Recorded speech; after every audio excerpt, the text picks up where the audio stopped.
There were some that said that it wouldn't be back. There were some that said it couldn't be back. There were some that even said it shouldn't be back. But it's back by popular demand. Well, Jules and Ian. Yes, ladies and gentlemen, it is the return of This Week in ITFC History. My name is David Diamond, and I'm joined by the legend that is the renegade Statman to look back and discuss the names, the games, the wins, the draws, and yeah, I must admit this week, the losses from This Week in ITFC History. Stat! We've done it. We're back. Nicely done there. Oh, I thought that you were going to turn into like a 10-minute soliloquy about where we've been, and but we're back. Can't believe it. I must admit, I'm like a dog with two tails. Oh, mate, obviously. I must admit, I think over previous years, certainly this show, and I think the pod has been a bit of an antidote to the general crapness of ITFC, hasn't it? Really? Yeah. But this year, I mean, what's there to be moaning about this year, for God's sake? So hence we just left it till now, I think, Stat, and with international breaks and everything else. But hey, here we are. Do you think in 30 years' time we're here? And I'm like, sorry, you have to say that again, David. Do you think we'll be talking about the fantastic win against Tranmere Rovers back in 2019? But do you think we could conceivably been talking about? Do you remember that season when we got 100 points and 100 goals? Do you remember that season and conceded 10? Yeah. Do you remember that one?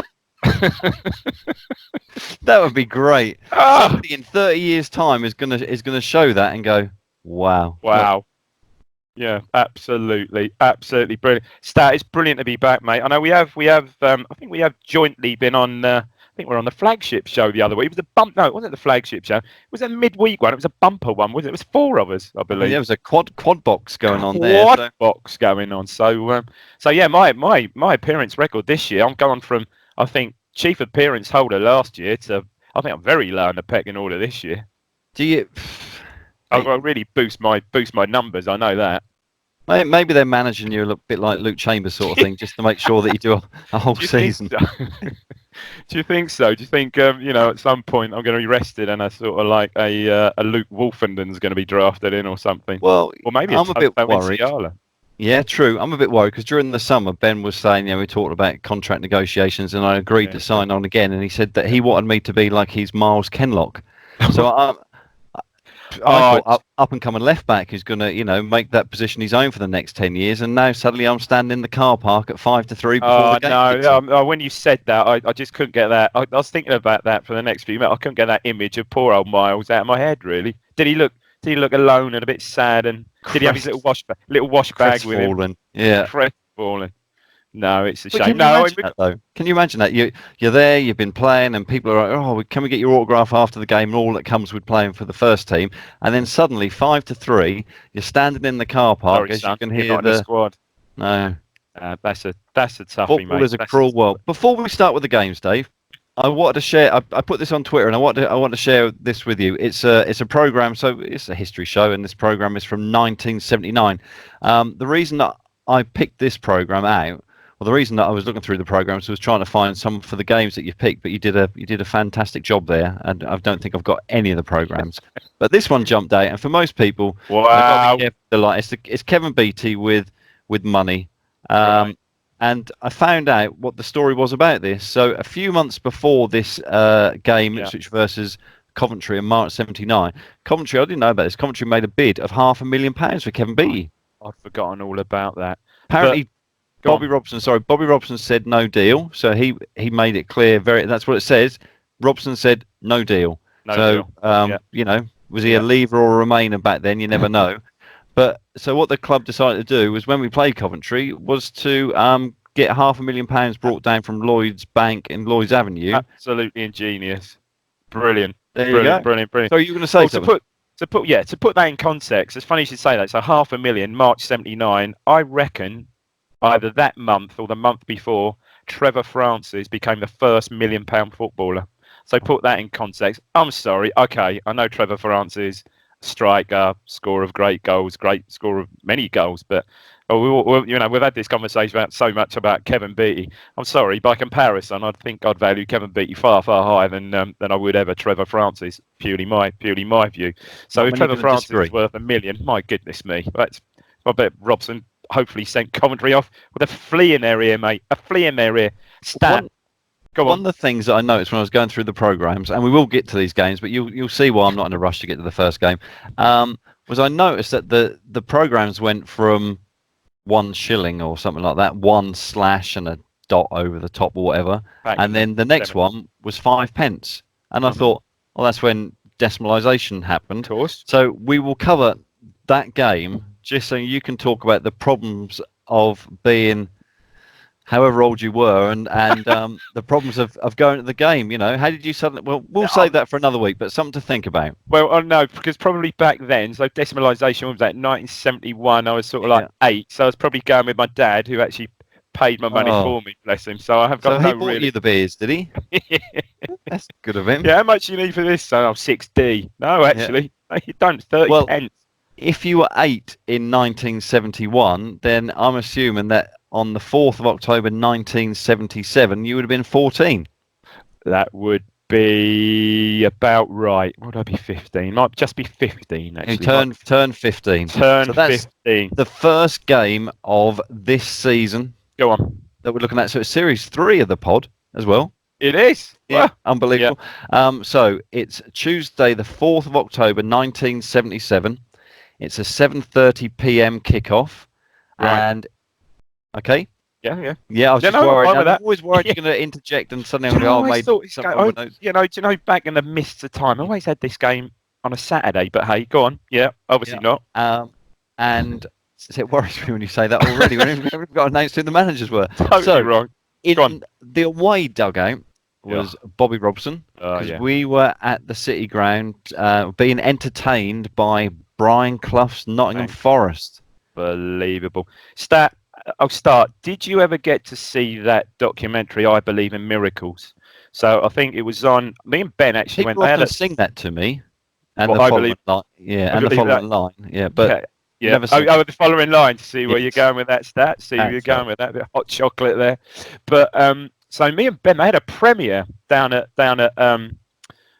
I think I forget which cinema. Anyway, the main cinema down in Cardinal Park, or whatever it was then, UGI, whatever it was then. And me and Ben went to the premiere of this. I Believe in Miracles. That was the story of Clough. It started with Forest in Division 3, getting promotion through Division 2, through up to the First Division. Then we know what happened there, up to the first European Cup. Anyone who hasn't seen it, they do show it occasionally now on. I think it's on BT Sport. They show it occasionally now. It's absolutely brilliant documentary, and it's again. It's us against the brilliant. The brilliant. Yeah, Stat, you'd love it. It's up against. Stop you there, Dave. Yeah, I'm kind of sensing that the way you're talking about Brian Clough. Yeah. Maybe it's just maybe the new headphones or stuff like that. But are you saying that Brian Clough was a better manager than Bobby Robson and Sir Alf Ramsey? Am I saying Brian Clough was a better manager? Well, I hate to say better manager. He certainly achieved more. Okay, Alf Ramsey. Okay, Brian Clough didn't win the World Cup. Brian Clough was never England manager. Of course, he should have been England manager, but he never was. Yeah. So obviously, if you look at his achievements, yes, he did achieve more because he won one championship with Derby, one championship with Forest, and ultimately he won 2 European. I mean, just incredibly, won 2 European Cups. Are you going to answer the question? Are you saying that Brian Clough is a better manager than Sir Alf Ramsey or Sir Bobby Robson? No, I'm not. I can't say. Right. How can I say that? No. Sir Alf ran the World Cup. What he did with Ipswich was fantastic, and obviously Clough, he never had the wealth of managerial positions. Bloody hell, Barcelona, Benfica, Porto, my godfathers, England, Eindhoven, that Robson ever had, and obviously, notwithstanding the success he had with Portman Ipswich. So yeah, Clough was unique. Clough was certainly a unique manager. What made him unique? That. Well, just his style, his man management, I would say. So I'll tell you what made him unique. So when he joined Forest, he took a fat, overweight, slow left back, a guy called John Robertson, and made him to probably this season one of the best one of the best wingers if not the best left winger in the whole division, and also made him into a guy that won 2 European Cups with 1 assist and 1 winning goal. I mean, I suppose it's a pity that Brian Clough, wasn't the manager of Ipswich, when Miles Kenlock was at left back position. Poor Miles. I know. Well, But so, what do you want to look? Go through this. Let's go through the sides first. Let's go through the sides. But actually, before we start about the sides, so 1977-78 set the scene for where we've just come from, where Forest have come from. Okay, so Forest have just had successive promotions from, say, when Clough joined, and they were sort of languishing in the Division 3, which is in real money now League 1. Yeah, you just got to think about that. That low. In real money now, League 1. They only just scraped promotion from there, then got promotion immediately their first season back in the 2nd Division, i.e. Championship. And this was their first season after, their first season back up, because Forest had always been a quite established, Division 1, Premier League, i.e. side. So now they were back in the top division. And I can honestly say we're ripping it up, really, Stat. Well, they were. So when we went... Town. So this is 77, 78. Obviously, we know what happened later on that season, but I think it's well catalogued certainly on this show before. That was a season of struggle, a season of injuries, and really the cup was pretty much, other than obviously along the way we did beat Barcelona 3-0, but anyway, the cup was our salvation that season for sure. And injuries decimated. I think was said before. People like John Walk, who was obviously going to play a key part in the cup run, didn't play his first game of the season till the 3rd round of the cup at Cardiff that season. So injuries were decimated, as I think you can see probably by the Town side. If you want to go through the Town side first, I will go through the Town side. So we go to Forest. They're top of the league. So a tough tie for us when we went there. We'd had a reasonable, I believe, did I make a note of this? I thought I saw yesterday. We'd had a quite reasonable start, I think. That was our 9th league game, and afterwards we had 10 points. Okay, so don't forget 2 points for a win. So, yeah, okay, before that, I think we'd had a half decent start, something like 1-4, drew 3, lost 1, something like that. I think, 1-3. To that point, 1-3, drew 4, lost 1. So that's it. That's your 10 points. I know so half decent start. One of your favourite facts about we would have won the league for 3 points, but I've kind of had a little bit more research into this, and I've looked in any other season. Basically, if we are the only team that gets 3 points for a win, then we've got a fairly good chance of winning the league most seasons. Yeah. Just put that there. So let's go through the team. Mate. Go. Now, every week or every show when we do this.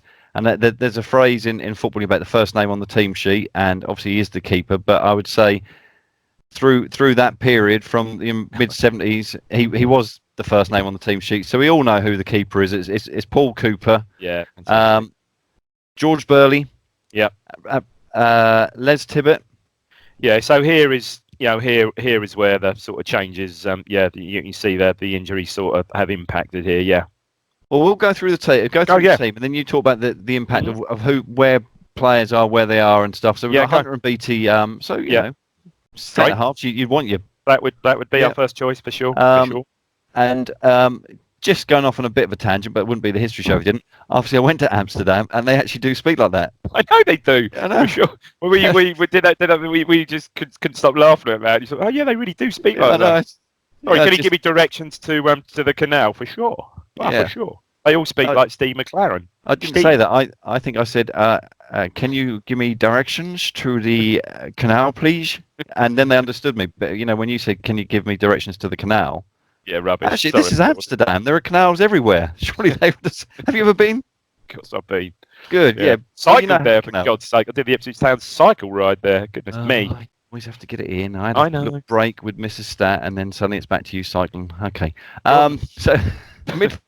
The midfield here. So we've got Brian Talbot, regular. Yeah, and then Mick Mills. Yeah, Mills has been drafted in there. Yeah, and then when you start looking at the other 4 players, Woods, Gates, Mariner, and Wymark. I'm trying to think what sort of formation probably was. You'd have thought that Talbot and Mills would play centrally there. Woods, I assume, would. I'd say that's a 4-4-2. So Talbot, Mills central, Woods wide left, and or could obviously play wide right as well. And Gates, one of the wide men, also. Marin and Wymark up front. I would have thought that would be how that lineup. So players missing there.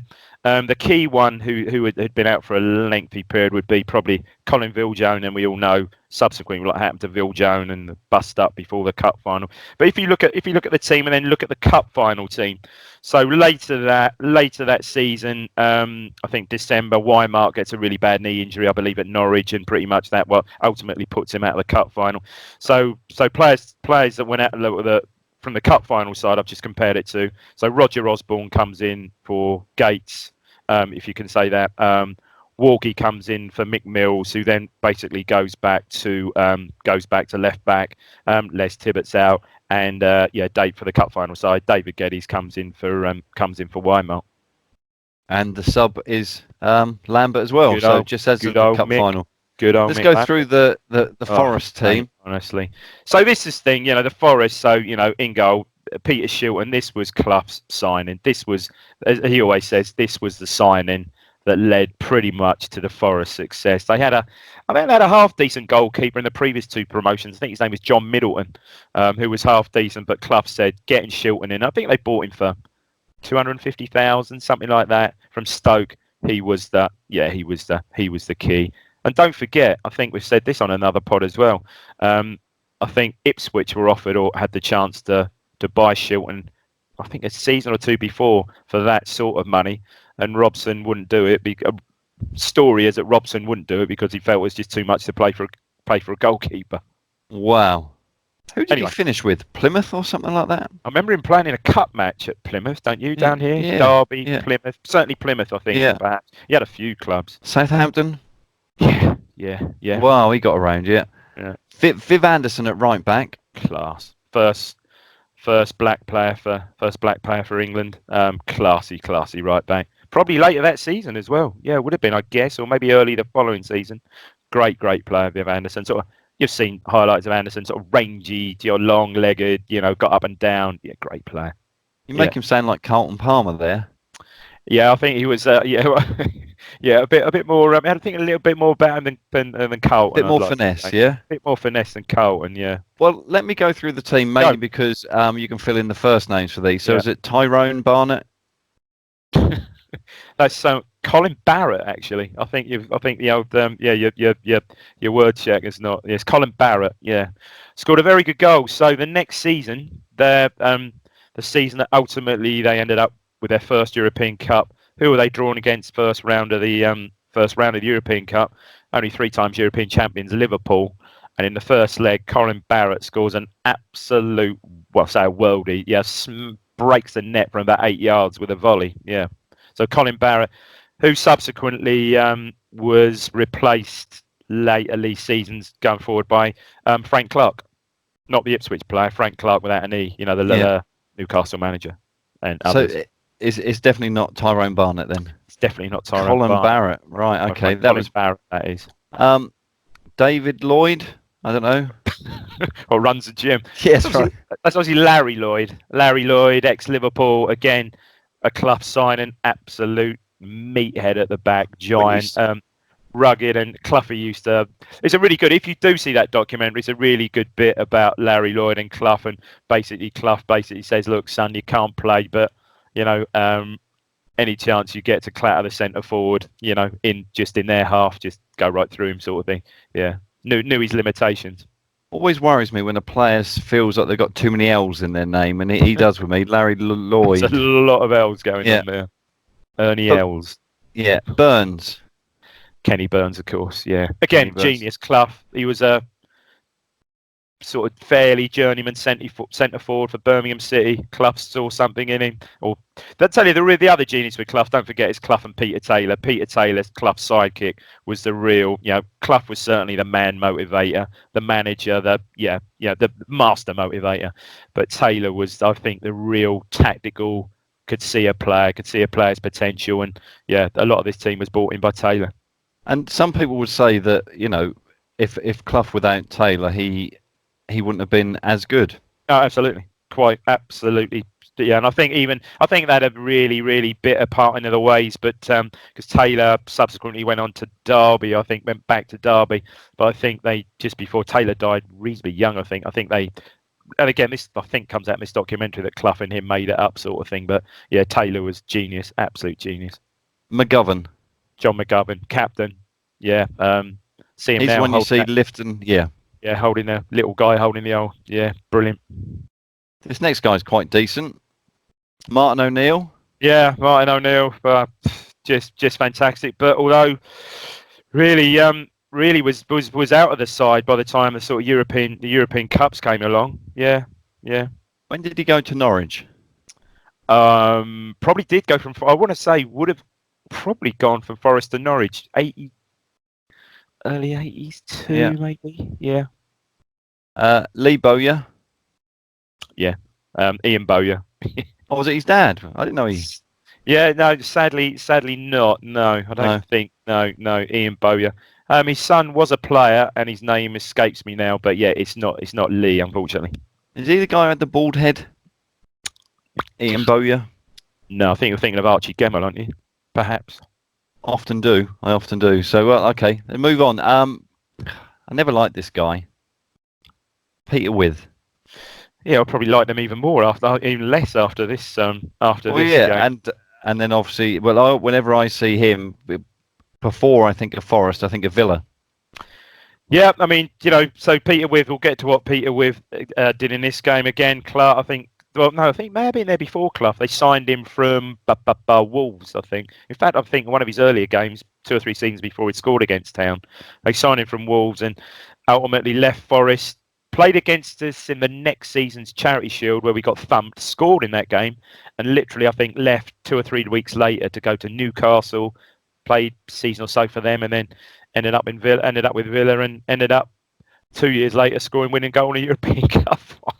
It's always a joy being on here with you, because if somebody said to me where did Peter With go, I'd have said he went from Forest to Villa. Didn't realise he had time at Newcastle. Yeah, he did, yeah. Tony Woodcock. Again, he was just a journeyman player when Clough went there for Forest. I think he just got him out of the reserves, probably. Look at him, one of the first players, along with say Souness and people like that to go abroad. Yeah, we ended up played against us, didn't he, for Cologne in the UEFA semi-final. Great player, England player. Rounding off the team was the player that you mentioned earlier, John Robertson. Genius, what a player, absolute what a player. No pace, one of these players that could just go both, one of these left wingers, slow left, a bit like I've said before, Darren Curry could drop his shoulder, go inside, go outside, just great. Slower than Darren Curry? I'd say slower than Darren Curry. He certainly didn't have much pace, but he had dropped his shoulder, he had a good feint, dropped his shoulder and stuff. Do you think Darren Curry would be good at walking football now that he's getting a bit older? I think Darren Curry would be outstanding at walking football. You can imagine him just having a little bit of a stroll and hang on again, just strolling up to the ball, just dropping his shoulder, and everyone's still going like that, and just walking it in. I reckon Darren Curry in walking football would be called Flash. I think you might be right. Yeah. So 26,845 were at the City Ground, and I don't know about you, but whenever I think about Forest, they're always mid to high 20s, I think, in the crowds. Yeah, they get. Always have. Yeah. So this was our 9th league game, but it was our 12th already this point in the season. League Cup and 2 UEFA Cup ties that we'd already played. 2 UEFA Cup ties against, if I'm right, Landskrona Boys. Was. Yeah. Was. I'm just going to record that bit and listen to it all night now. Yeah. Boys, does it? Yeah. Boys. League Cup game. I think I might know. If I showed it at you, was it Northampton? Yeah, was it 5-0? Yeah, I might be getting the other season. About 5-0. Yeah, possibly. Yeah. Now what? As all of our listeners, and people can, write in and complain about the use of all of the listeners, because we might give the impression that there's more than 2, but we like to know that the process is that I send you a list of games, and then I kind of picture that you kind of pick up your iPad or whatever, and you go down the shed, and there's lots of sort of banging and swearing, and things are coming out, and then suddenly you present me with 4 games. You got it right. How did you know that? I've got Got a CCTV webcam up there somewhere. Yeah. Just there, and so I looked through the games, and I thought, why are we going to start with a defeat for? But I thought, no, we've got to, because what it's all about, football is about the joy and the pain. It is, and I think it's just to set the scene for this particular game and the Forest team. It's credible. So they were top as it was. So this is their first season back after successive promotions. They're top, and I'm pretty sure they probably stay top for the rest of the season. They are incredible. It's a match. Well, let's go for it. I know there's no footage of the goals, but you can go through the goals. Go on, yeah. So the other thing is that I love having the opportunity to get onto YouTube and find some of these games that I've never seen before, and there's nothing on here, which is probably a good thing. That's why. So I kind of feel like I would be on Anglian News at 10:35.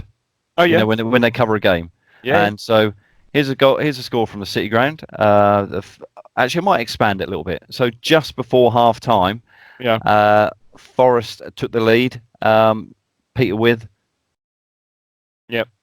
Assisted by John Robertson. Probably, yeah. Yeah.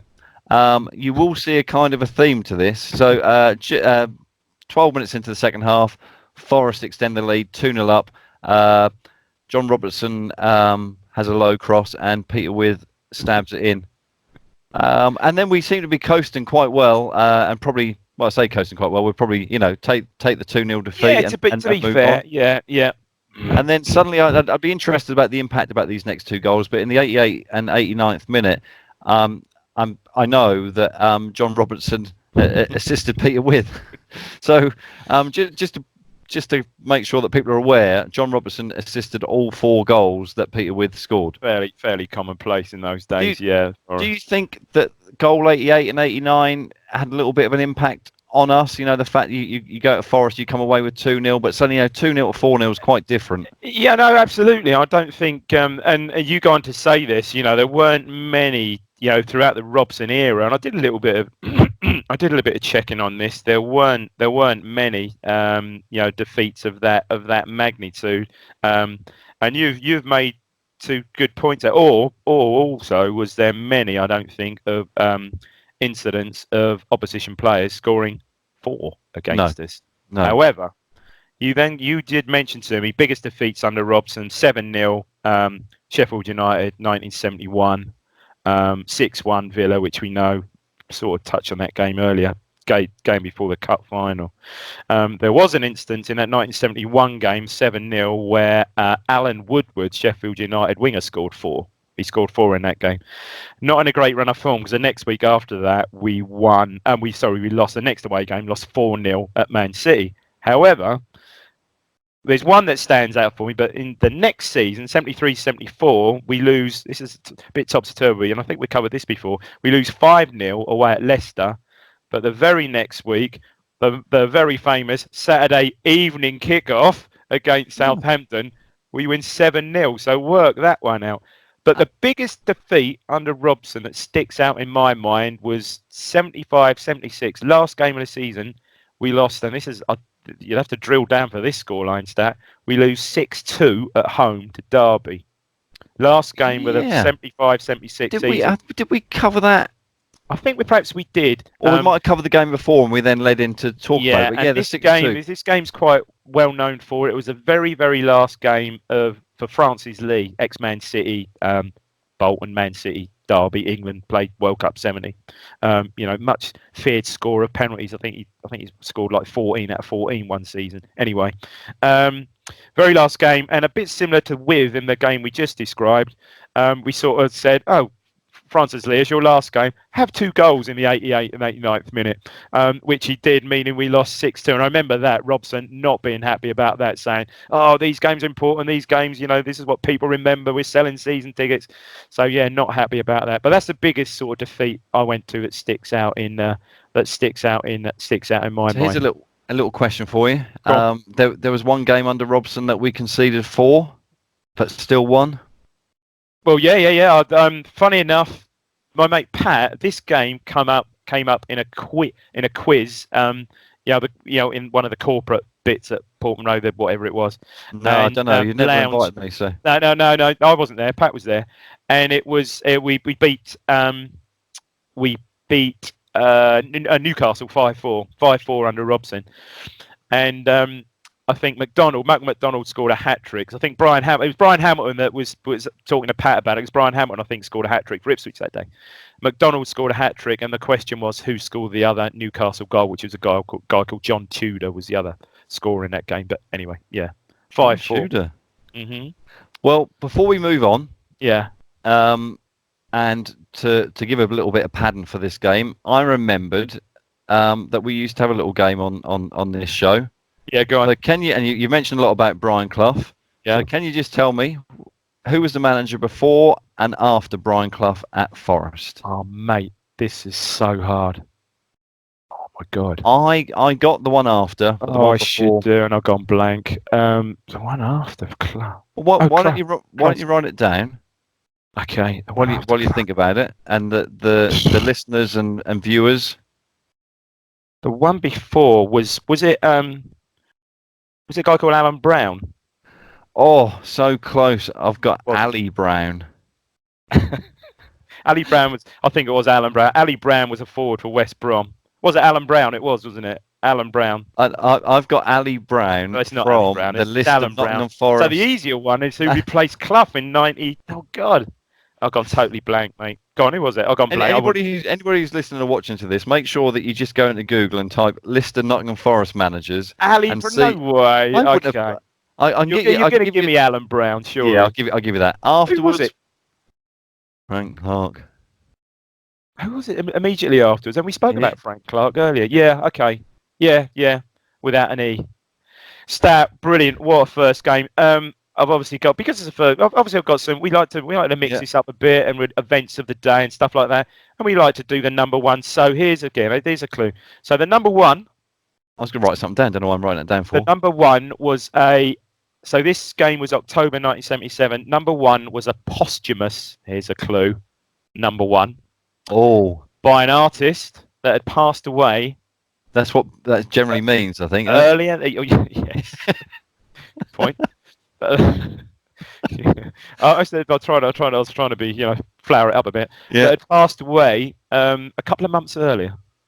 Oh, I think if I looked in my list of songs that I like, I probably would have to go way down before I saw Elvis Presley. He's all over that one. I know that because my mum still does.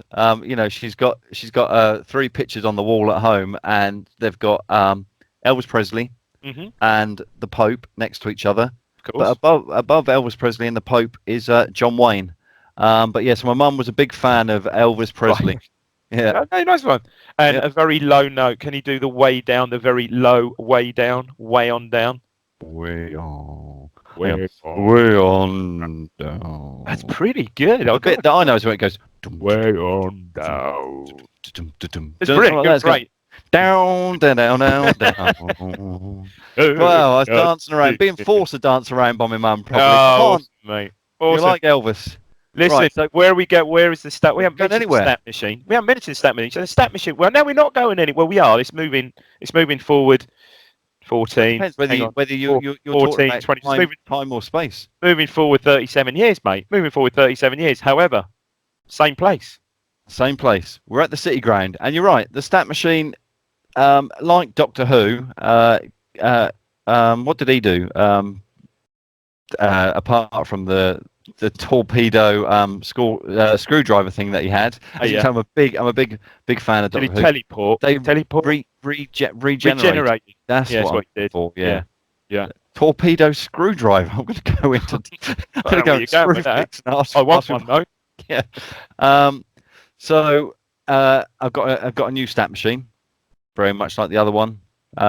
Just goes off and basically spits out a few things. Was it a refurb? No. Refurbed? No. I don't know, mate. I don't know. Brand new. God, mate. You don't have to suddenly make. Shit. Please stop sending in your hand-me-down clothes and stuff like that. I just picked this one up, and I don't need any more tins of chicken soup. Blue Monday podcast. Thank you. It's nice that you're looking after me. So yeah, we're not going anywhere. If you consider location, but we are, as you said, going forward 37 years and 1 day.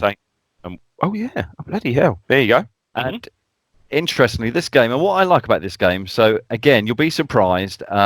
It's Nottingham Forest versus Ipswich Town at the City Ground, and it's on Sunday, the 5th of October, and it's a 3 p.m. kickoff. And there's little things like that that I tend to kind of pick up. Don't you? Like that.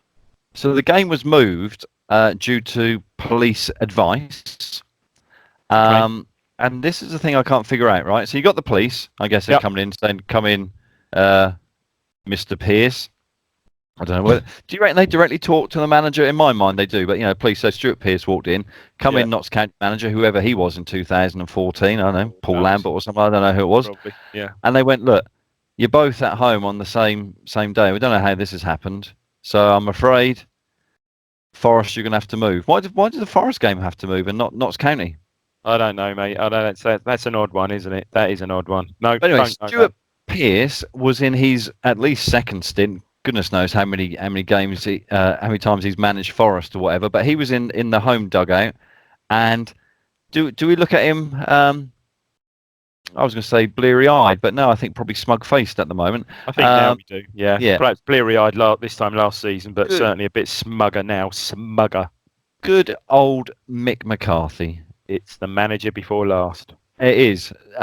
So we go to Forest on the back of so it's in the Championship on the back of 4 wins and 2 draws that saw us at one point. We were 19th, and suddenly we're up to 5th in the soaring up the league. Yeah.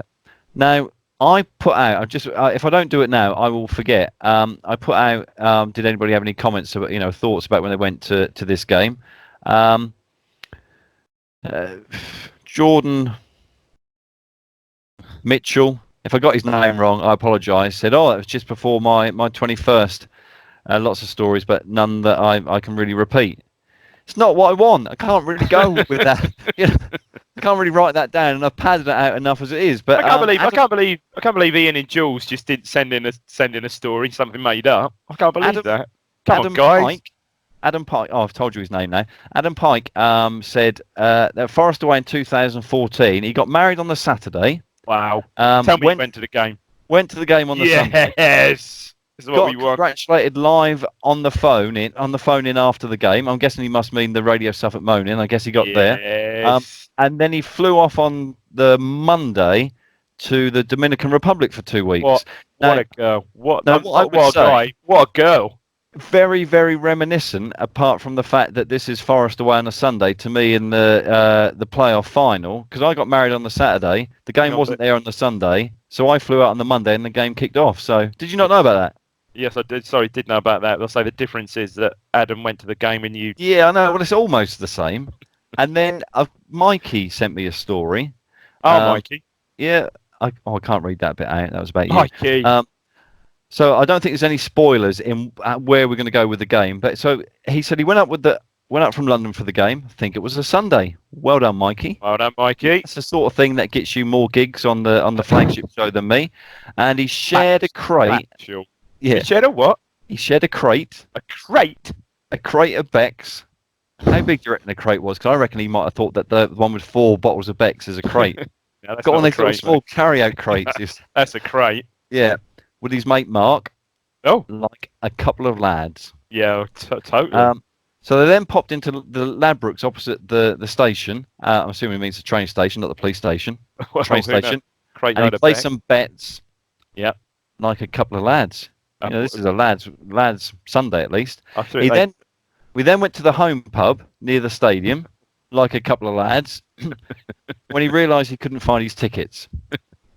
So he queued up, hoping to buy some more, while speaking to Ladbrokes head office, because you can't ring the branch direct, before they eventually told him that he'd left the tickets in the bookies. Hey! So he got a cab up to the bookies, and there was a load of locals in there who were sarcastically cheering him and clapping him when he collected the tickets. The lesson he's got there is don't drink or gamble. And Sensible. so I said, "Oh, did your bet come in?" And this is what he said. I walked away from the game saying, "At least my bet came in." And then 1 minute later, "Oh no, actually that was another time," which made me laugh. So I'm assuming that his bets didn't come in. Yeah, his bets didn't, but his Becks did. That's the problem there. A whole crate of Becks. Mikey, what would your Let's go mum say? What through. does mum say to that, Mikey? Well, Oh, dear. yeah, I don't know what his mum would say. Oh, Well, we'll find out next week when she listens to this. absolutely will. Let's go through the town team. Come on, and come on, son. there's a couple of players at Ipswich who have a bit of a bromance. Oh, got to tell you. Oh, I know what you're going to A couple tell. of players. The other day, I was. Walking the I don't dogs. want to give too much detail away, but I was out. Loitering. I was out enjoying the Suffolk country. No, that doesn't sound good, does it? I was out walking my dogs. Yep. And suddenly I was like this. Cold skews. Ooh. And then, because I was close to where Luke Chambers lives, and then I heard another sort of footstep. He's got like a gravelly drive.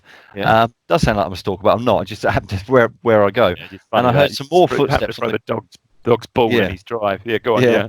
And then he got the gravelly footsteps going, and I was like, right, okay, slow down a little bit, dogs. And then suddenly there was Luke Chambers. And cold skews.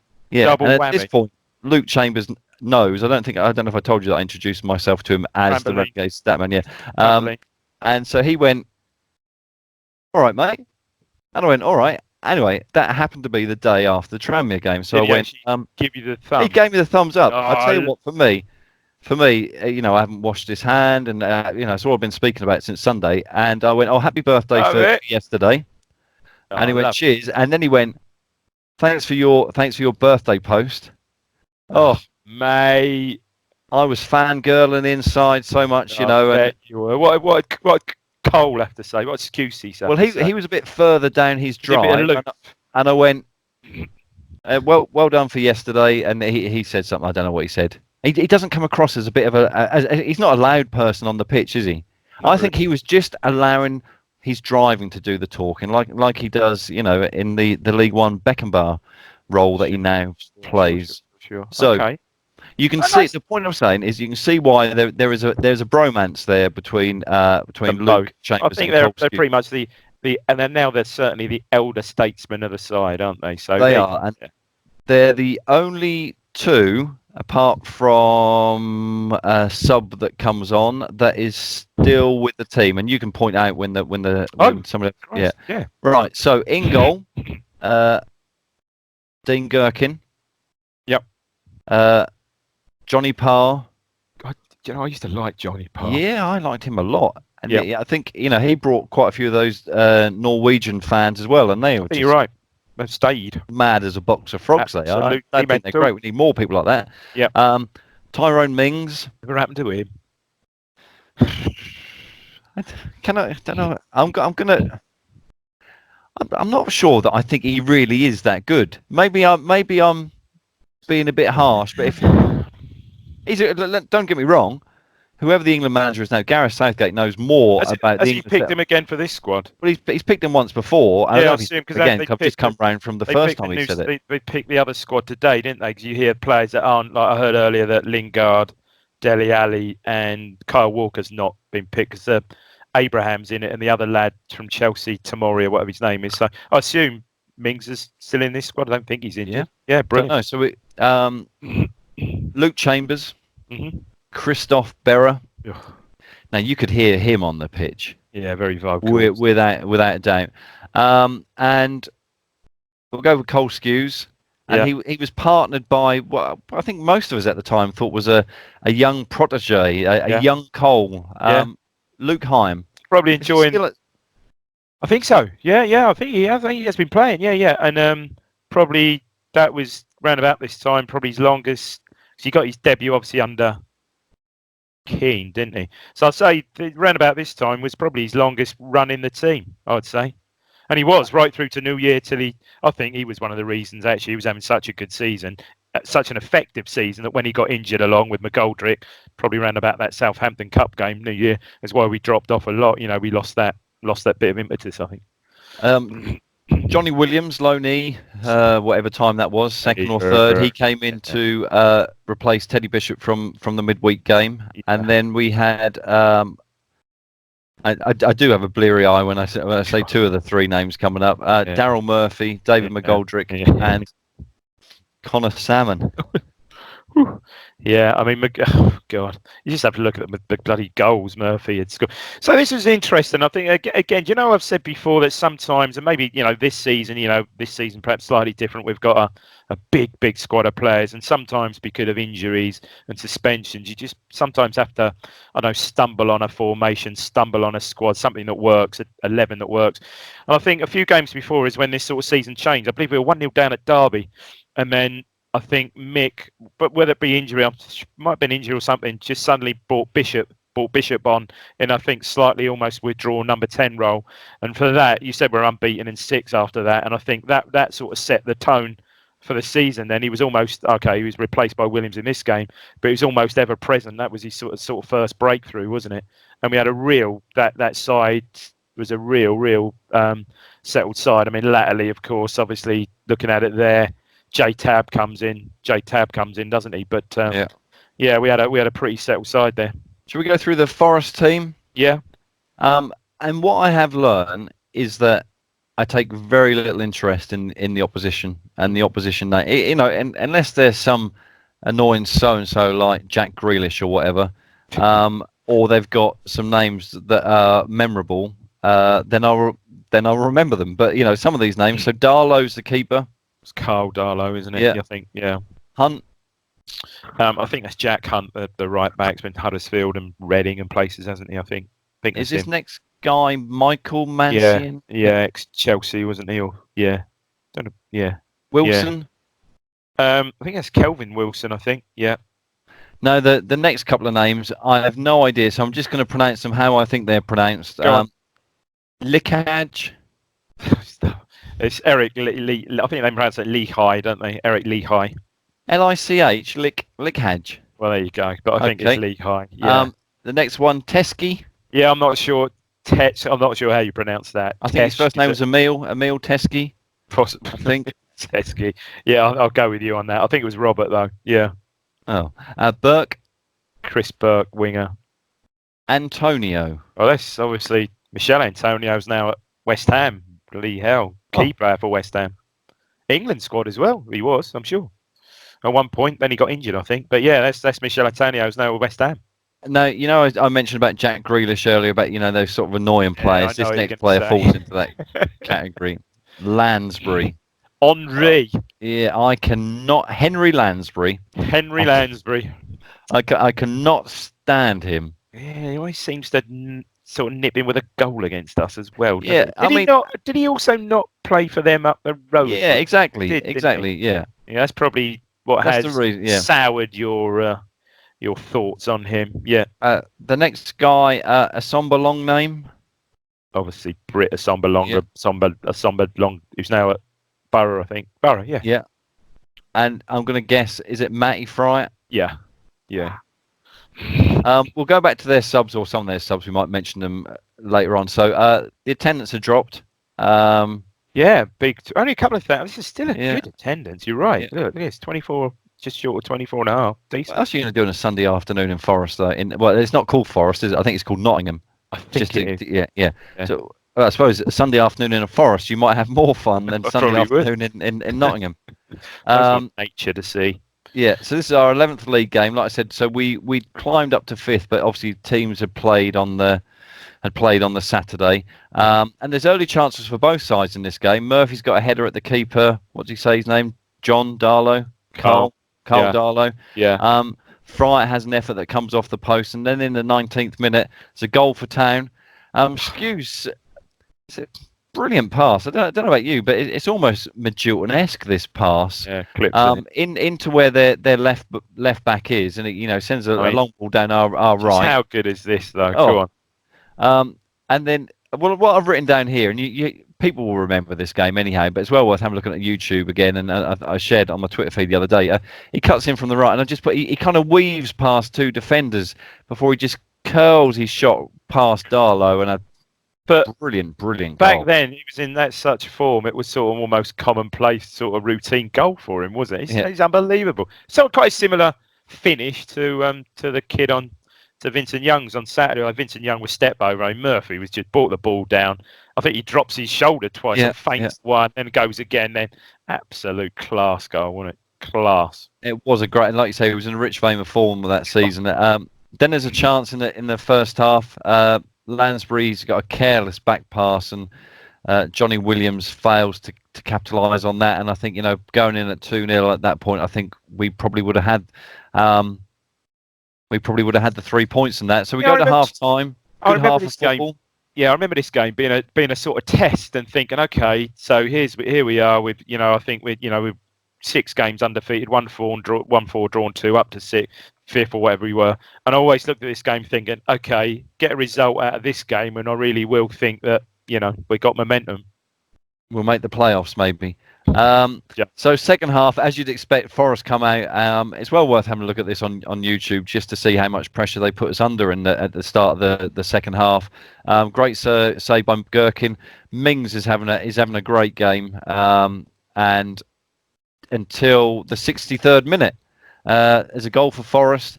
Emil Teskey, it's a far post header that he gets from Lansbury's corner, but the corner came about due to a mix-up between Chambers and Parr, and I think Mick would have been livid because the ball had to be almost forced out to go for it. We had to give away a corner, and they gave that.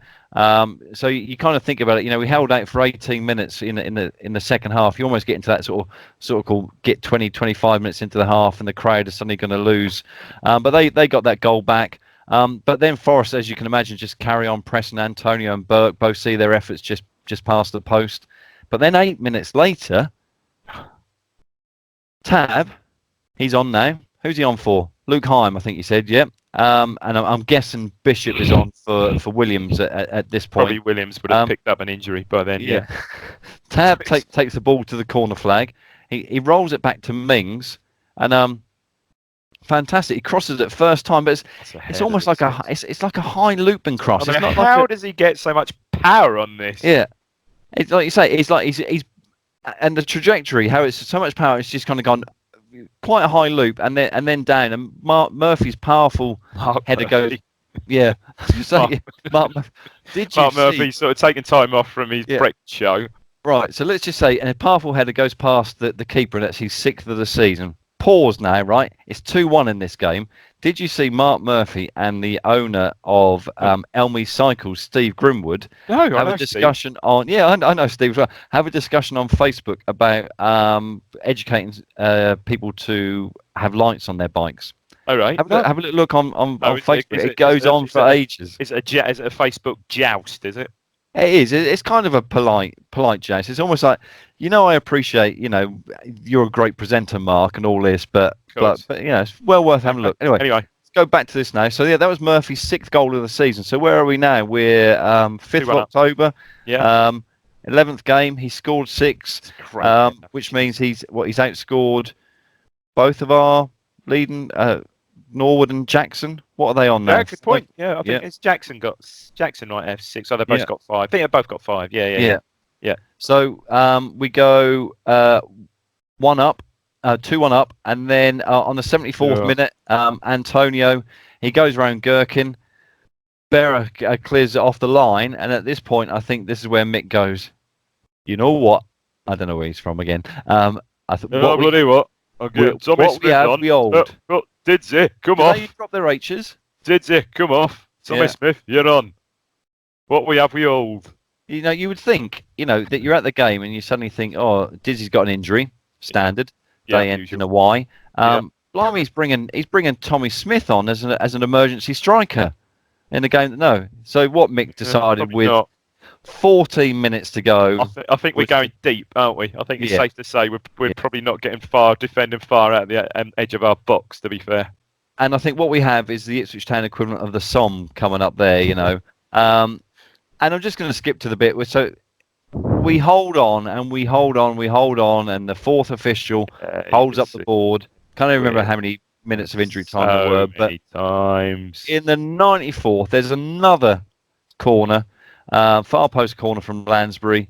and Michael Antonio, powerful header. Gherkin comes out. For me, Flaps. the ball was kind of coming from Flappy. If I'm Gherkin, he's coming from my right. It's going on the edge of the 6-yard box, and he's coming out, and he doesn't make any contact with it at all. Flappy. Antonio sticks it in.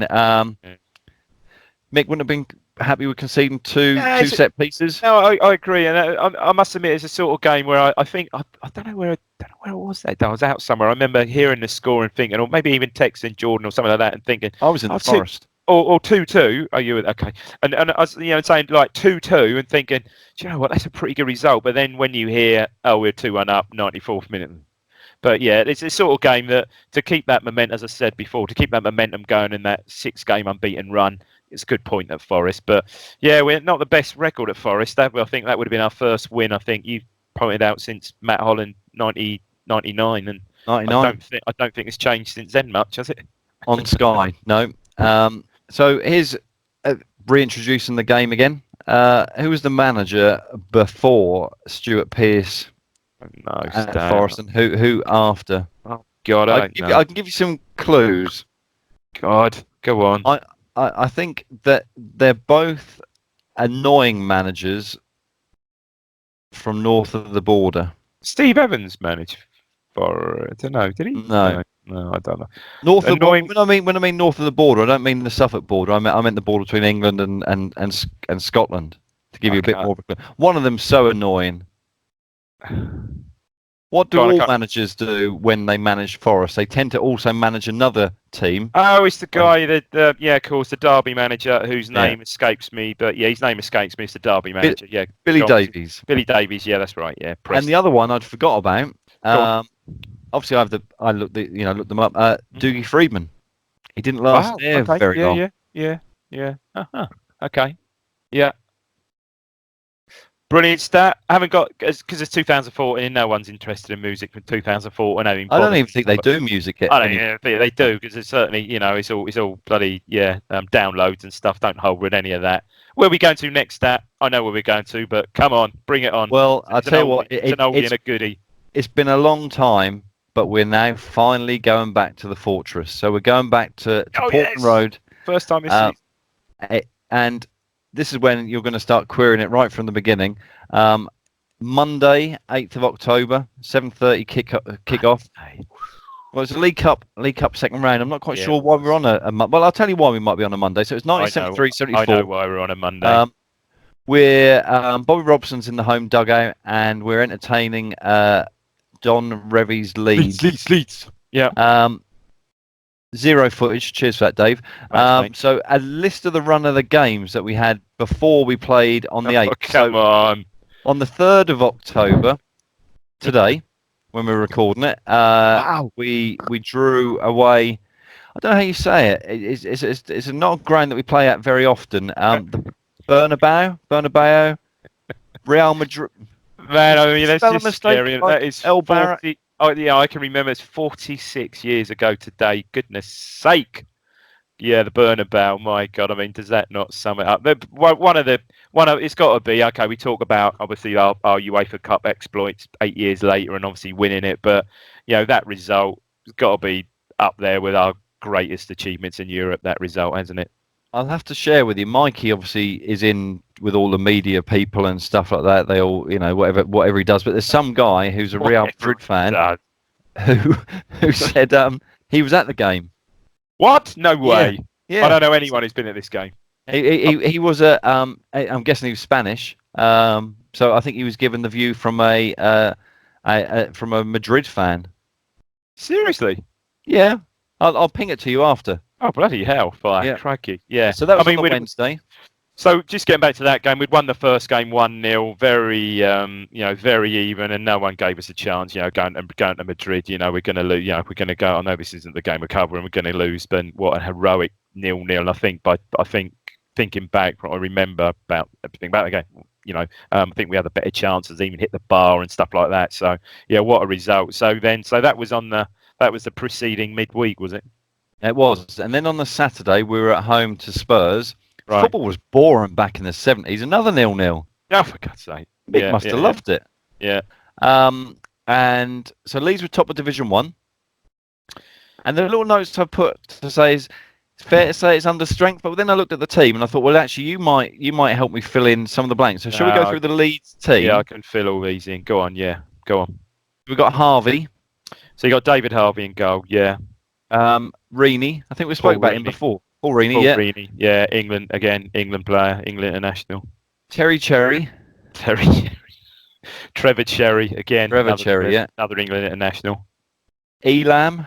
Yeah, this is Elam. His name was Elam. Roy Elam. I think he came from Huddersfield. Didn't really play that much for Leeds, but we'll get on to why in a minute. Yeah. So they had an Elam playing at Ellen Road. They had an Elam playing at Ellen. That's confusing. Yeah. Hunter. Yeah. Bite your legs. Norman Hunter. Yeah. Billy Bremner. Yeah. Captain of Scotland. Yeah. Well, the next one I want to say, Mr. Liddell, because if you went to Stoke High School during the 80s, the head teacher there was. You can always call him Mr. Liddell. So this was Gary Liddell, Scots guy again, very much a fringe player for Leeds. Wouldn't have played more than a handful of games, I don't think. Gary Yorath's dad. Terry Yorath, yeah. Yeah. Jones. Mick Jones. Mm-hmm. All right. Okay. Richard Madeley. Yeah. Paul Madeley, yeah. Yeah. And Frank Gray. Yeah. So missing from that team of the great Leeds team would be Gordon McQueen would be in for Roy Elam. Jack Charlton had retired by then. You had Gordon McQueen, and then you've got to factor in Peter Lorimer, Eddie Gray, Johnny Giles, and of course sniffer Alan Clark up front. So fair to say that they were under strength. Pretty under strength, still reasonable, but yeah, reasonably under strength. I don't think the League Cup was particularly their focus then, and ultimately it wasn't because they did go on to win the league. Like I said, that they were top and probably just treated the League Cup a little bit like we treat the leasing.com trophy. Absolutely right. Yeah, there was a more significant game because we were the top and we were certainly up there challenging. What were we then? I don't know what position we were, but if Leeds were, you say, I don't know, but if Leeds were top, there was a much more significant game. I hate to say stat with TV footage about 2 or 3 months later where they beat us 3-0 at Portman Road in the league. Well, if we do that game, there's footage there. Footage of let's go through the town team. Yeah, go. We talk about the Leeds team being under strength, but we're under strength here, Dave. It's 1973, and we haven't got Paul Cooper in goal. What's going on? Coops, we've got Leon Best dad, haven't we? Yeah. David Best. Yeah. I mean that's the Best Mills, Harper, Hunter, Beattie. Yeah, that's the first choice back four there at the time. Collard, Hamilton, Viljohn, and Lambert. Yeah, that's a pretty full strength side. Probably. Yeah, I'm a bit surprised Collard's in there for Morris because of that side. Yeah, Morris would have perhaps been a more likely starter than Ian Collard, who was, I believe, Robson's very first signing for Town once he came. One of the 14, was it stat 14? Did we say 13? Yeah. 13.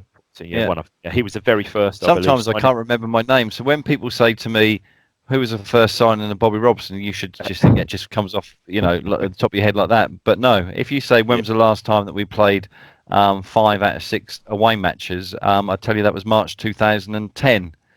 So you just remember silly things. There you go. Yeah, so Morris was on the bench for Town. 26,279. Crowd. Second round.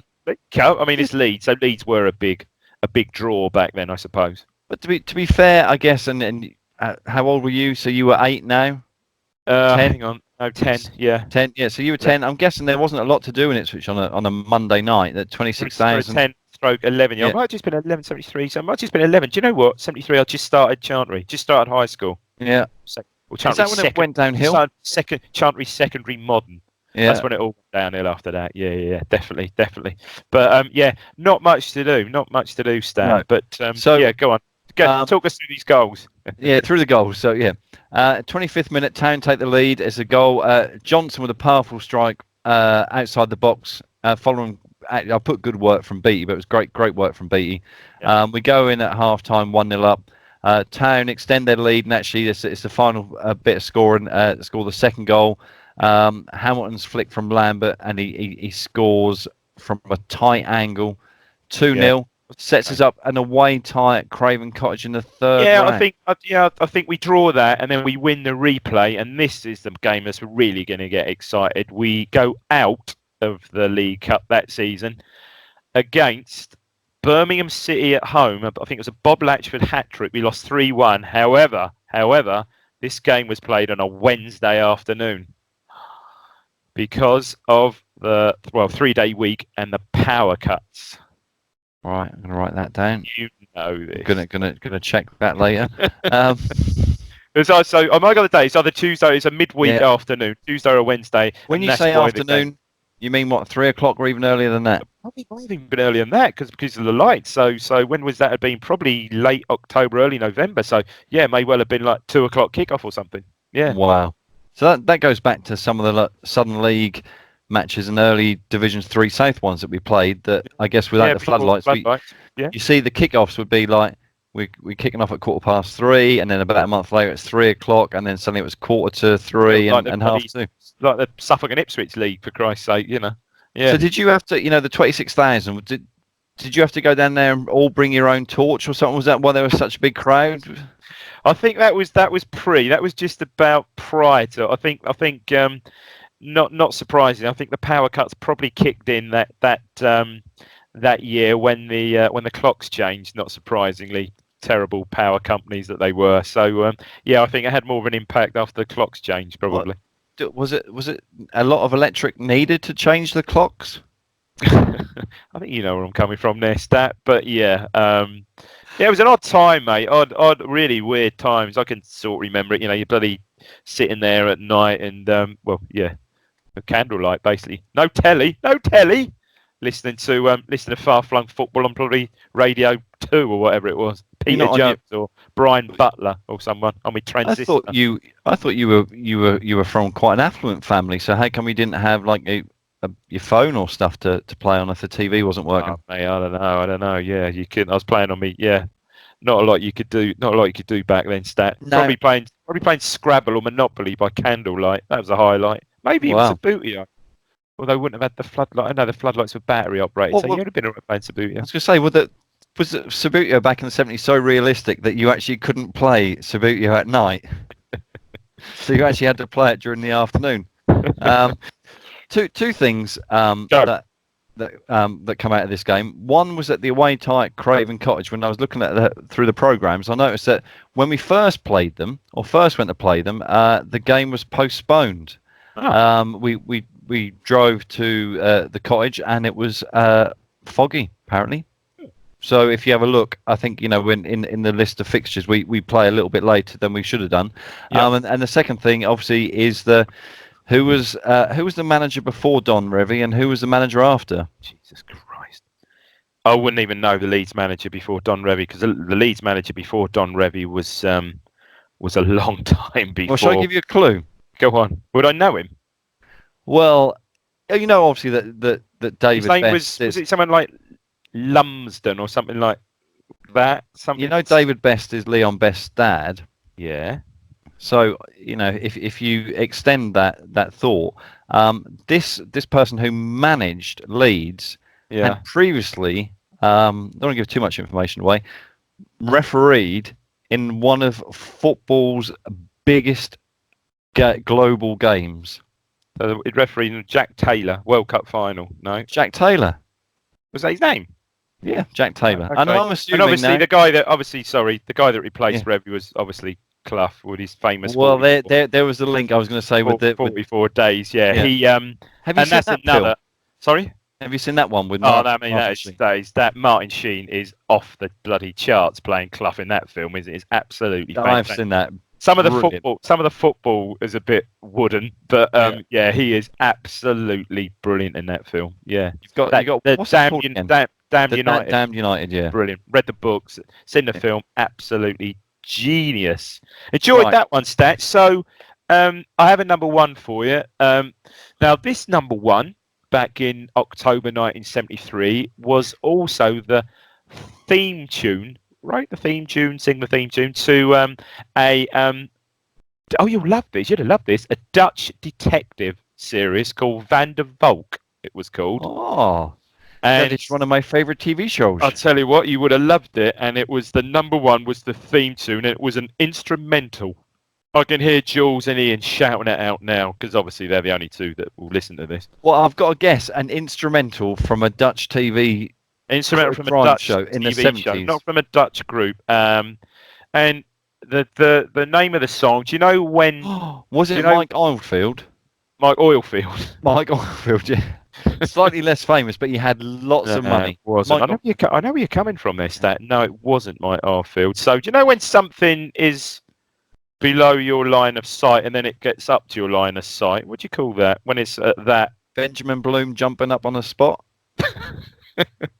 No, I'll have to. It's a song called Eye Level by Simon Park Orchestra. No, I can see it doesn't mean anything. Never ever heard. Anyway, look, let's get back.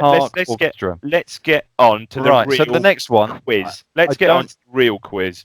Come on. I don't even need to look at where we're going. You couldn't resist, could you? No. There can't be many games left in 1981.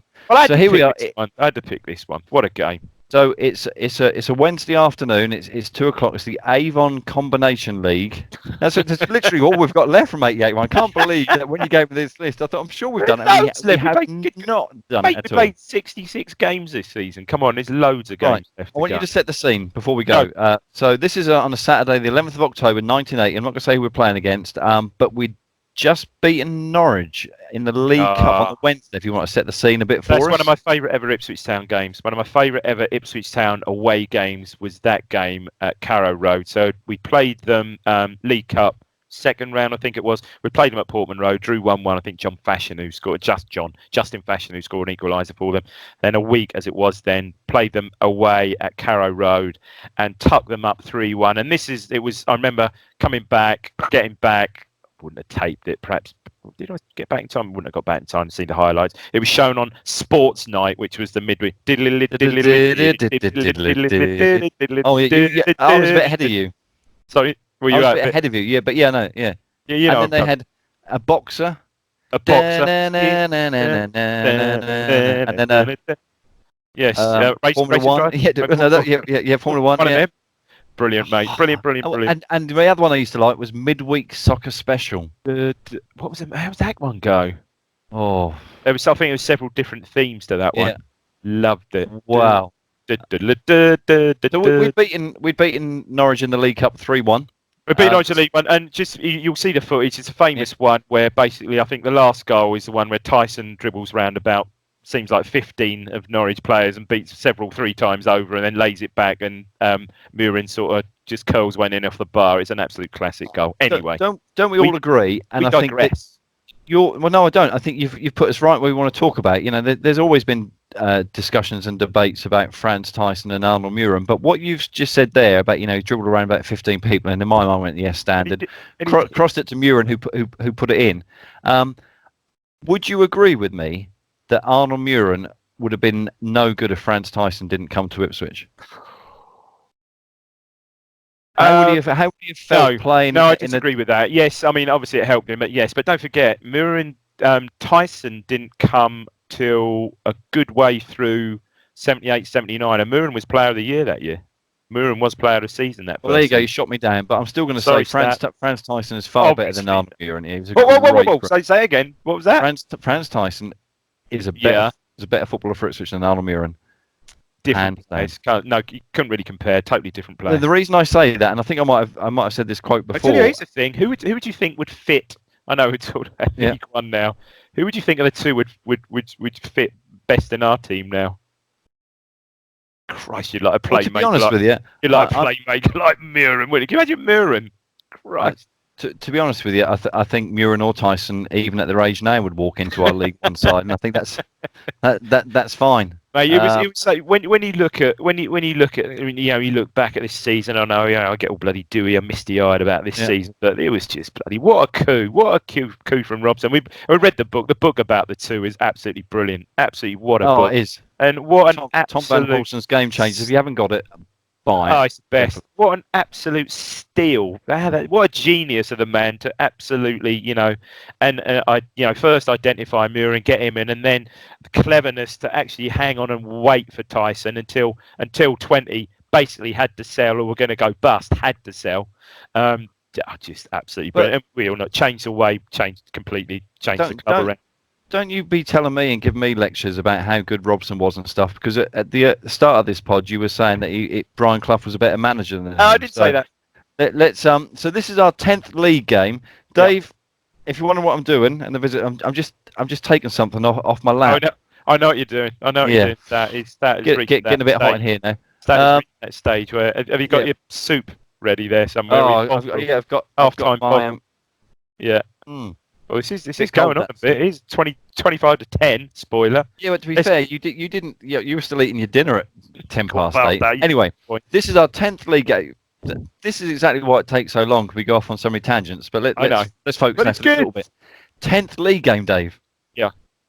But our 16th game of the season already. So we're 4 in the League Cup and two in the UEFA Cup. We played 16 games. It's the 11th of October. Absolutely bonkers, isn't it? Absolutely nuts. No wonder we ran out of steam. Yeah, incredible. So what I like about this game is I think it was billed as champions. Well, I build it in my own head as champions versus champions elect. So the Liverpool won 79-80, and we were top before the game, and Liverpool were in 3rd place.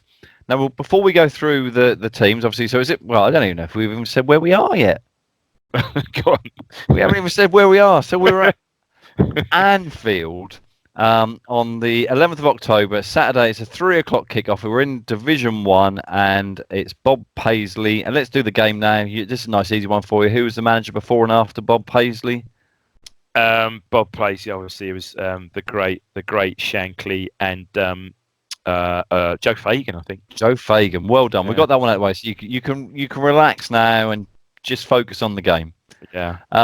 So this game, first of all, they had 8 members of Ron Greenwood's England squad on display, and there were 19 internationals in total, which means that 3 weren't playing. And you can pick them out as we go down. Shall we go for the town team first? Just go on. Yeah, it's mad, isn't it? Go on. Cooper. Yeah. First name down. Burley. Yeah. Mick Mills passed a very late test for this game. I think he was still being tested for fitness as such. Certainly coming up to the coming up with the team sheet. I think 20 minutes before that or whatever. Mm-hmm. Butcher and Osman, not Osmus as my notes were. It's getting towards the end. Osmus. Yeah. The next guy I want to talk about for lots of reasons, Franz Tyson. So first of all, for any of our younger listeners, so we talk about those people for any of our younger listeners, they've got to wake up a little bit, about 63 or 64. But no, in all seriousness, Tyson missed an international to play in this game. And coming up, Can you imagine that? Wycombe Wanderers is not going ahead because Alan Judge is going to run around on another pitch. Let's put that in context. And it wasn't any old international. Oh, they're playing West Germany. West Germany, yeah. Yeah, I wonder if they're playing Netherlands versus West Germany. Yeah. I think they call that the European Old Firm or something like that. I think much, with those two. Yeah, no, not a lot of love lost there. John Walk, 12 goals already. He was a top league scorer. So he scored 12. We were waxing lyrical about Murphy earlier with 6. He only scored another 24 in the rest of the season. Yeah, poor old return. Yeah. Arnold Muren. Yeah. Steve McCall. Yeah. He replaced the injured Brazil. Yeah. So that's one of your internationals, I think, for you. Yeah. Who or non-international, should I say? And Paul Mariner and Eric Gates. Yeah. Yeah. One thing I want to say about the team, can you tell us a little bit about the match the previous season at Anfield and Franz Tyson and this is a because again it was a big match the previous season. Liverpool obviously ultimately went on to win the league, but this was a season when we had a really poor start but had a bloody incredible run towards the end of the season and beat Man United 6-0 and you know, just unbelievable. But yeah, it was a fairly tight match, and I think that finished 1-1, didn't it, as well? I believe. Yeah. And yeah, and again, Liverpool shock won another penalty. I don't think it was at the Cobb. I think it was at the Anfield Road end. And just as I think it was Mcdermott. Just as Mcdermott runs up to take the penalty, it's classic. Tyson throws mud at the ball, which actually physically moves the ball, and subsequently he misses the penalty. No, I don't think. Was it retaken? I'm not even sure it was a retaken. I'm gonna have to look that up. It's just, I'm not even sure it was retaken. I mean, it's just unbelievable. So first thing here, you're saying that obviously, and I read that he obviously threw some mud at the ball, but now you're saying that he threw so much mud that the ball moved. Did the ball really move, or no? I think he actually threw some mud in sort of, obviously went past McDermott's line of sight or something like that. I don't know. I'm sure it didn't hit the ball, but in the proximity of the ball, yeah. Oh, I kind of see that he hit it so far that whoever the penalty taker was kind of like standing near the dugouts or stuff like that. Do you remember that game you used to play when you kicked the ball against the wall? Yeah. And you could kick it next, but you had to kick it from wherever it stopped. Oh, great game. Yeah, football squash or whatever. Yeah, brilliant. Football squash, right. Yeah. So let's go through the Liverpool team. Actually, number one, and it gives us a nice link with the previous game. Ray Clements. Were you a Clements over Shilton man in the... It wasn't a lot. It was odd, wasn't it? Because certainly, most England managers, certainly Ron Greenwood, I think, used to chop and change, didn't he? So it was either one or t'other. So I mean, think of that. Think how many caps Shilton ended up winning, and if Clements wasn't around, how many caps he would have won? Because he won 160 or something. So yeah, not a lot to choose between them. Do you know what I would say when it comes to it? I never saw Shilton. Can't say that. Never saw Shilton save a penalty. Think of all those shootouts, World Cup. Well, all those. Yeah. But, never saw him get close to a penalty. No. So who knows? I don't know. But I'm going to ask a question. Really wasn't a lot to choose between them. Is Ray Clements still alive? Yeah, he was ill, but I think he's still with us. Yeah, he certainly had cancer, didn't he? But I think he's still with us. Yeah. Good. I think. So I'm sure he is. Phil Neal. Yeah, coming class. And this next guy, Cohen. Avi Cohen. Yeah. So was he? He must be one of the first Israelis to play in England, or the first? I would have thought. Yeah. Tomo. Yeah. Thompson. Yeah. Phil Thompson. Yeah. Kennedy. Ray Kennedy. What a player! What a player, Ray Kennedy. Yeah. Alan Hansen. Yeah. It's just Kenny Dalglish. Woo. Yeah. Graham Souness. Yeah. And popping up again, but now this time for Liverpool, David Johnson. Yeah, Johnson. Yeah, Sammy Lee, you missed out. Oh, don't miss Sammy Lee. He's so small, I couldn't see him in the list there. Yeah, only 3 letters. Yeah. And I missed Graham Souness out as well, which you wouldn't want to do that. It'll probably be... You wouldn't want to upset Suey, would you? And Terry McDermott, who I noticed had put in their gold chain. He actually played with a gold chain around his neck. I think he's the only player, to have won, surely Hoddle must have done it, but I'm not sure, to have won 2 separate BBC Match of the Day Goal of the Season competitions. Wow. One was a chip against Everton in a cup semi-final, and one was that ridiculous volley against Spurs, where he flicks it up and volleys it from about 40 yards. Great. What a play, geez. Great what player. A team. Look at it. I mean, the only thing there probably is... Looking at that team, probably Avi Cohen, I guess, is in for Alan Kennedy. So it's 1980, so before Rush. So hence Johnson's playing. So Cohen is in for Alan Kennedy, the fullback.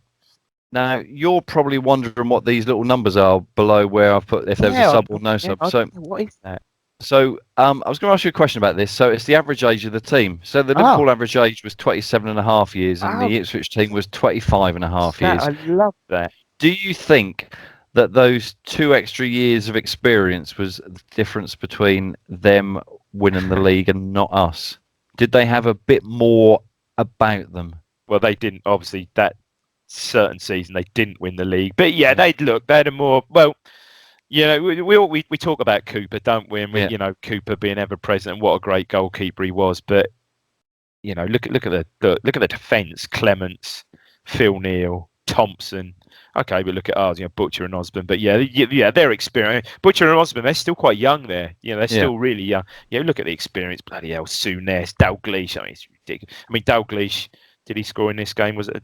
No, it wasn't. Mcdermott scored. Always used to score against us, didn't he? I mean, that's a tried and tested Liverpool side that's coming off the back of just about to win the European Cup for this season, that season. Right, missed the season after, and for the 2 seasons after that. So ever evolving Liverpool side, unbelievable side. So the 3 internationals the 3 non-internationals were Cooper, Steve McCall, and Sammy Lee had yet to make his. Who ultimately would play for England, but yet to. Yeah. Incredible. Now, it's interesting, and I've written so many notes, and after a while I thought I could have written a whole book about this game. You've got about 25 minutes of it on YouTube, which is from Match of the Day. Yeah, it's brilliant. It was Match of the Day. So, as you can see, I started off with the first note of 1 foul Mariner. And then after all, I think actually it'd be a long time to do that. But actually, the reason I did mention that was that Mariner in the first minute was absolutely scythed down by Thompson. It's a horrendous tackle. Yeah. Doesn't get any yellow card. I'm fairly certain in today's modern game that he would have been booked, and it would have been completely different if Phil Thompson was on a yellow card from the first minute. Possibly, yeah. I'd say Mariner was hard, man. Mariner was tough, and he could give it out as well. Yeah. Big tough centre forward. Yeah. Yeah. Cooper certainly came into play a lot. Avi Cohen's got a perfectly weighted pass to Dalglish. He's in an onside position, but Cooper manages to push away the shot. And then Cooper smothers another shot from Mcdermott, following a good run and a great pass again from Avi Cohen. Yeah. But then Town start building into the game a little bit. Saved by Clement. There's a beautiful cross by Tyson on the byline. Walk gets in between the 2 defenders, and he heads towards the goal.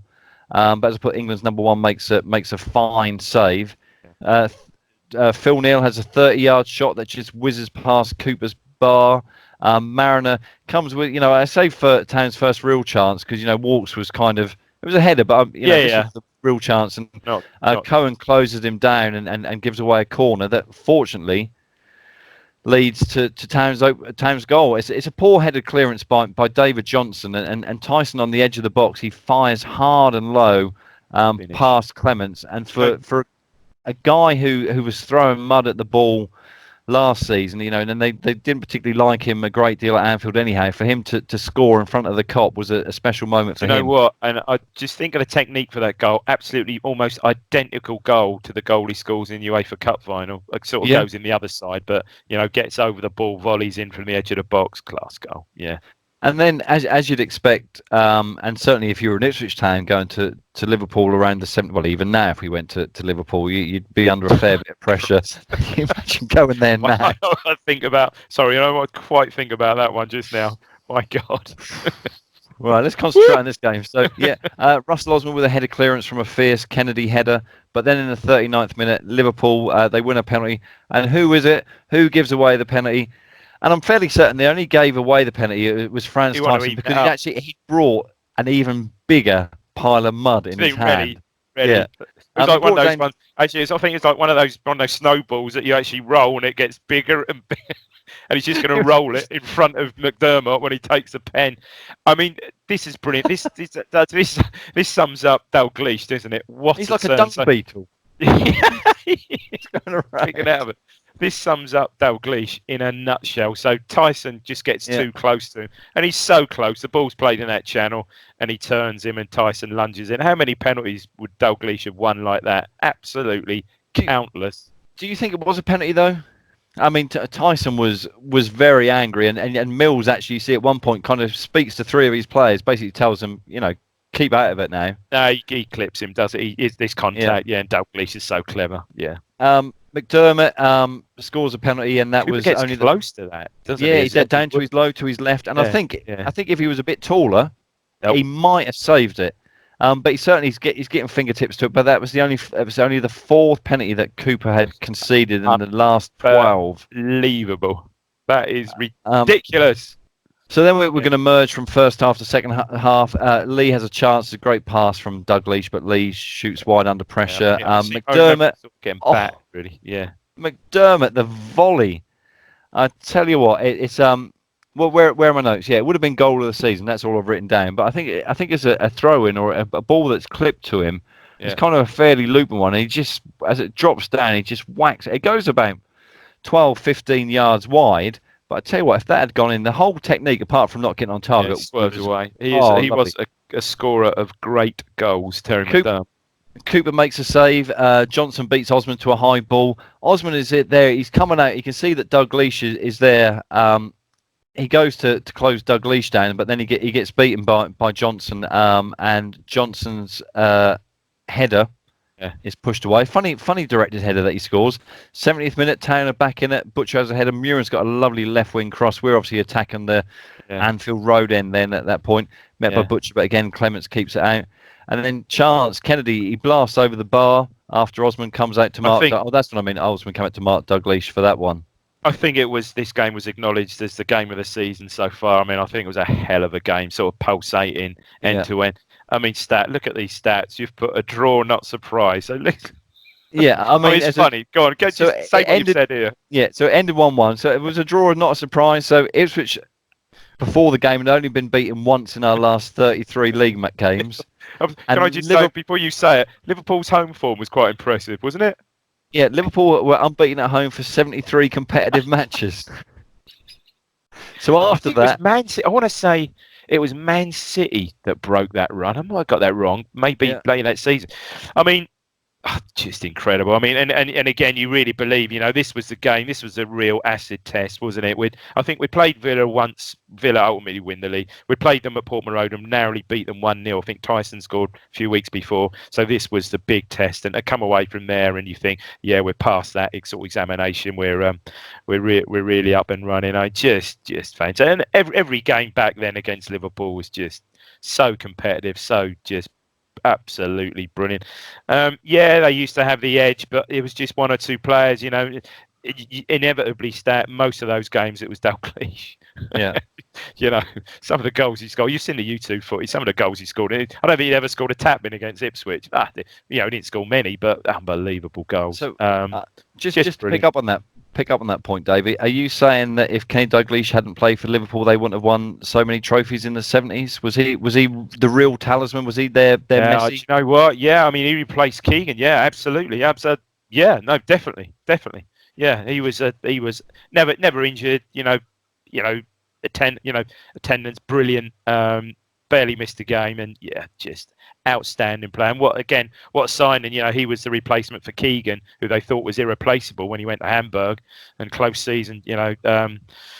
Paisley, obviously genius, gets in Dalglish, who arguably turned out to be even better. Oh yeah, brilliant. And then think of subsequent, then Rush comes and Rush and Dalglish, for God's sake, it's ridiculous, isn't it? Yeah, it certainly would have different Liverpool. I mean, their consistency in the 70s, Liverpool and earlier, it was just crazy. So they finished 5th this year, Liverpool, but okay, they go on and win their European Cup, of course. And this is the first year they'd finished outside the top 2 for 9 seasons. They'd either won it or finished second. It's just bonkers, mate. Absolutely incredible. So I love that. And for once, I've got an absolute corking number one. And it's by how can I put this? It's by one of the 3 services. So you have obviously the fire brigade, you have the ambulance service, and obviously you have the AA. The AA, of course, you do. The lifeguard. Yeah, exactly. Well, they're often forgotten about. They are. What the AA, the lifeguard? Oh, the AA. Well, I forgot MRAC now, but I'm guessing that you're hinting at the police. I certainly am, and I think this song could, coming from your educational background, I think this song would probably resonate with you, Stat. Only not with you personally, but this song probably will resonate with you. Don't stand so close to me. Absolutely, what a number one that was. Now, just quickly about the music. I'd just like to point out, wasn't that about somebody? It was like a teacher having a relationship with a student or something. I said this will resonate. I said not necessarily with you. I did this, but that's exactly what it's about. Just put that disclaimer along the bottom there. It was. And this for me was brilliant. So I was growing up like 17, and this was police in the middle of like the mod ska revival. So Yeah. and same time, Madness had things like baggy trousers. You had Madness, Bad Manners, a Selector, Jam. What for me, that was the whole. That's why I always hark back to these seasons, because I resonate football with the music and what I was into. Just Jules who know what I'm talking about. Absolutely brilliant. You've given me an idea of something I'm just writing down there. One thing I just want to finish about that game, which stood out for me, was that was the third time that we'd played Liverpool in the actual calendar year 1980 in the league, which is usually it's quite unusual, because you tend to play a team maybe before Christmas and after Christmas. So this year, in 80-81, I think we played them obviously in October and then again in December. Right. But we'd also played them in February the season before. So we played them 3 times in the league in 10 months, and they all drew 1-1. So it shows that we were. That's how closely matched. We were close, mate. That's how closely matched. Well, we like the Carl Lewis, Ben Johnson, or Ben Johnson. Yeah, I guess we were. We were just well documented. We were probably just 2 squad players short, 2 or 3 maybe squad players short of winning the lot. Seriously, we were close. All right, Dave. Close. Tell me. Go on. That team: Cooper, Burley, Mills, Butcher, Osmond, Tyson, Warp, Muir, McCall, Mariner, Gates. Now remember that McCall's in for Brazil. Yeah. Tell me which 2 players. You don't have to tell me who they are, but what 2 positions are you strengthening to turn them into a what cover? Jesus. So you're talking about cover. You're saying that effectively that's cover. Yeah, that's the team. Yeah. So you put Brazil in for McCall. That's the team. Yeah. So it's just cover. So no disrespect, but think of the players that we had filling in: Tommy Parkin, Robin Turner. It's just it's just it's not. Well, you're never going to get like for like. So Tyson's in, you're never going to get quite like for like. But say for instance, here's the thing: say if we still had, and it wouldn't have happened, but say we still had Talbot, for instance, and Tyson and Muren weren't playing. So there's a very much experienced player that it never would have happened, because we sold Talbot for profit that paid for Muren and Tyson. But just two or 3 squad cover players when it really got after Christmas, when we had all those injuries to key players, Tyson, players like that could just come in and do a job, and we would that's where we were short, really. Yeah, incredible, brilliant, so, mate. We've got birthdays now. Now what I've done. We should say just skate through a couple of these and just say I particularly want to mention obviously Frank Shufflebottom. Frank Shufflebottom, he was born 102 years ago on the 9th of October. Happy Frank, although I'm not sure he's listening. A player I wanted to pick out. I mean, all I've done, just let people know, is just given Dave a list of players that were born between the 4th and 11th of October. But out of all of these great names and stuff, Paul Taylor will be 32. Yeah, he's much forgotten, isn't he? I don't think he'll be remembered fondly, will he? He popped up somewhere the other day. Where is he? He popped up he's somewhere. He's playing somewhere. Can't remember where it was. Guys, our WhatsApp guys. One name that did jump out to me was Brian Clew, is 59. So I don't know about you, and I know that Brian he listens to the show a lot. He's always saying about how great it is to listen to that. Yeah. 59, Brian. You do not look 59 at all. I mean, and I tell you, who doesn't look his age, because he looks much older. Johnny Williams, 26. Yeah. Poor Johnny. I mean, he has had a hard career with injuries. Tell you a player I liked amongst those, Sylvan Ligwinski. I liked. Oh, he was a great player. Yeah. 46. And I tell you who else I liked as well. He was a silky player. Mark Brennan could play. Mark Brennan. Yeah. 54. Bloody hell! This makes me feel old. John, can't remember much. He didn't. He came on. He was the first St. Lucian to play for us, and he came on. Yeah, I've heard you mention this half or something. Yeah. And Tony Vaughan in there at 44. So Tony Vaughan was I remember Tony Vaughan was the difference between us selling him and getting in Kevin Phillips. Yeah. Of course, we got Jono was equally as good, as I'm sure as Phillips was only ever as good because he had Niall Quinn beside him. But that was a memory there. Bless Dale Roberts in there, 63, brilliant. Still remember that. Yeah, I mean that testimonial in that Sheffield United game, emotional, bloody hell. Yeah, no, fantastic, mate, brilliant stat. Christ, we've run on a bit. This might be the longest one ever. 1 hour 39 minutes. Yeah, we did waffle a little bit, mate, but that's not waffle. That's not waffle at all. It's bloody. That's It's what we do best. absolutely what we Yeah. do best. Stat, love it. I suppose a bit of a plug coming up. So there's we're away at Fleetwood this Saturday. So there'll be someone doing the flagship show on Sunday. I don't think it's me. Are you doing it? I don't know. No. I don't know if any of our lads. My lad Jordan is actually going. He's got pal who lives in Preston, so he went to uni there and settled up there, got a job up there. So they're going up there tomorrow, and it's quite a unique journey. So I have to get the train to obviously Preston from out of Euston, I think. So staying at Preston, then to get to Fleetwood, there's no railway station. There's no station at Fleetwood. So this is a first. I have to get a train to Blackwood and then a tram. They get a tram. Tram apparently to Fleetwood. Wow.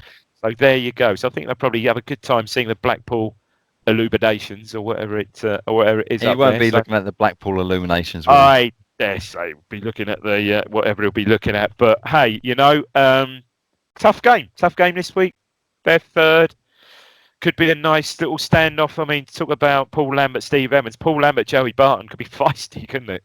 Well, yeah, that certainly could. Yeah, all you just need is Joey Barton to make some ridiculous old firm comment, and I think Paul Lambert will go for him. So look forward to that. And then is there a leasing game next week? Is it Gillingham? I don't know. I should know this, but I don't know. Might be, might not be. Perhaps that's a week after. I don't know. Then, of course, the next week is the much maligned international break, which is much spoken about. And well, I think there's sort of two camps in that, isn't it? Very much. Yes, it's the correct camp, which is momentum, and the incorrect camp, which is let's just stop a game for three bit part players. I totally agree. I mean, the Rochdale one was the one that got me. Okay, considering they now got to play that bloody bonfire night in rainy, windy, no doubt dark Rochdale. But there you go, mate. So there'll be obviously a flagship show on Sunday with whoever, and then obviously a midweek show of some description will be back next week, and then no doubt there'll be another one of these in the pipeline. Stat. I'll ping you a list of games. Yeah. Mate, we're there. Stat, you can be found at Chompex3, and you can tweet and find me at David Diamond 3. Mate, brilliant to be back. Thoroughly enjoyed that, mate. And I enjoyed that. On to the next one, mate. Yeah, cheers, Dave. Thanks, mate.